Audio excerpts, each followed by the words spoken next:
Maraming salamat ho sa lahat ng ginawa niyo sa akin, sir. Hindi ko ho makakalimutan yun.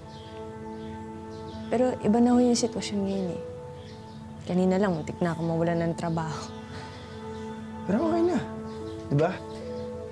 Pa-warningan ka. Sir, hindi niyo po naiintindihan.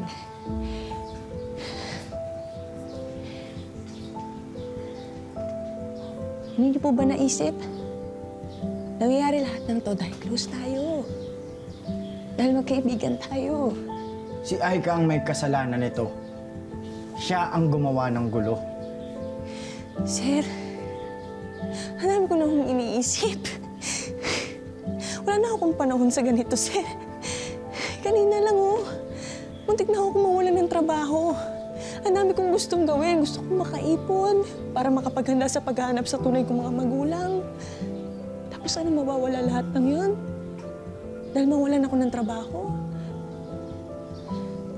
Sir, importante ho to sa akin. Hindi ko ho isasakripisyo to para lang sa ganito. Pwede naman tatulungan eh.